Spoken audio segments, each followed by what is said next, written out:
Negative thoughts. Ooh, how long should we hold on to them?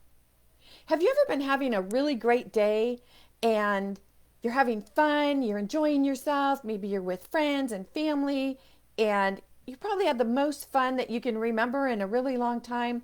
And as the day starts to dwindle, you find yourself thinking about all of the things that you should have been doing. Like, oh my gosh, yeah, I had a great time today, but if I had stayed home, I could have gotten that project finished. Or, I've been ignoring this thing over here that needs my attention. And if I had stayed home instead of going out and partying or playing, um, that would be done today. Or, oh my gosh, I spent way more money than I should have. It seemed like so much fun in the moment. And now I'm really feeling remorseful and judging myself and I'm feeling guilty. Or maybe you think you should have hung out with another person instead of the person that you hung out with. So these are negative thoughts. These are thoughts that really sabotage our beautiful, wonderful day or our beautiful, wonderful experience. So when you're out there and you're enjoying yourself and you're having a good time, and then at some point you realize that these negative thoughts are feeding into your subconscious mind, how long do you need to hold on to it? Well, I believe the answer is for as long as you feel you need to. I had a really great conversation with someone about this yesterday, and it was amazing some of the things that came up in our conversation because, you know, only we can make ourselves feel guilty. Only we have the power to lower our levels of self esteem, self confidence, self worth, self love. It's self image. When only we have that power. Now, we are often taught to blame it on an outside source person experience because we say, oh, you know what? I was having the best of times until so and so said blah, blah, blah. And then boom, that totally made me sore. But the thing is, no one has that power over us. As long as we think they do, we're actually giving our power away. So when someone says something and we take it in a way that uh, brings us down and creates some negative thoughts, the thing is, we have the power to choose how long we're going to hold on to that negative thought. Because really, what is it serving to hold on to a negative thought? What is the advantage?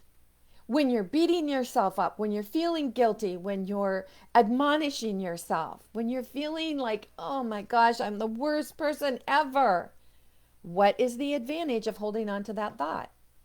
Because you can quickly turn it around. You can say, you know what?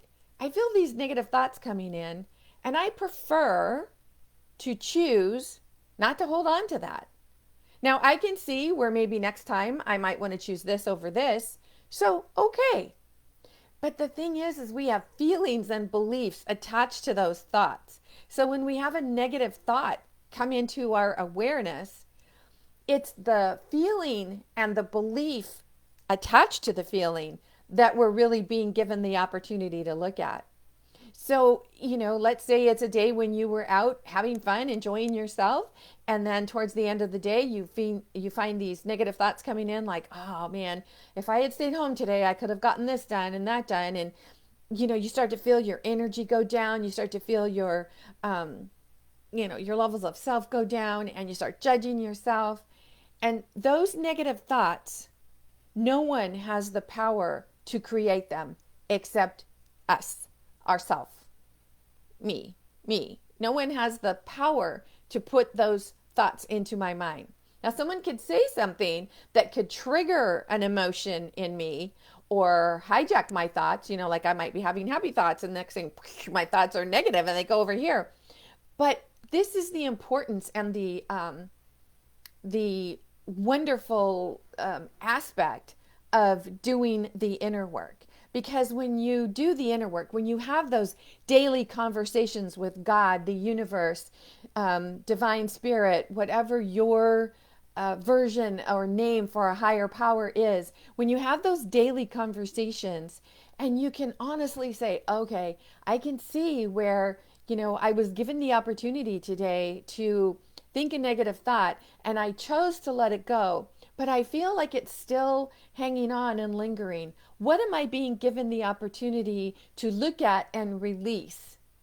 And when you really sit in meditation or prayer, however it is that you connect with your higher self, the answer will be revealed to you. And then it becomes easier and easier the next time your mind is hijacked by a negative thought to go, oh, I see that for what it is, and I'm choosing to let that go. Now, during the conversation yesterday, my friend said, yeah, but isn't that just not even paying attention to that? Isn't that ignoring it? Isn't that pretending like it doesn't exist? And I said, well, there's a difference between pretending that it doesn't exist and resisting the ability to look at it, the opportunity to look at it, and actually seeing it for what it is and saying, okay, I have the power to make my life whatever I want it to be. And I can choose to be steeped in this negative thought, or I can choose to acknowledge the thought and say, that thought doesn't serve me. So let's move on to the happy thoughts. Now, this isn't about anesthetizing yourself to the point where you never feel your feelings, because feeling your feelings, remember, go back and check out these prior videos, because I'm always sharing that your feelings are driving the bus of your life. They truly are. So when you think a negative thought, it's attached to a feeling, and that feeling is attached to a belief. And those feelings and beliefs are what you come here to let go of, what you come here to release. So we do have the power to let it go. If this is something that you've experienced and you'd like to find a way to let go of those negative thoughts in a quicker, faster way, and not hold on to them and let them hijack your mind, hijack your thoughts, hijack your day, hijack your happiness, I invite you to check out masteringyourbeliefs.com. Go to masteringyourbeliefs.com, spend some time there, see what calls to you, and if you have any questions, remember, ask your sensei. In the meantime, this is Nancy Muller, the one and only Life Sensei, saying ciao for now.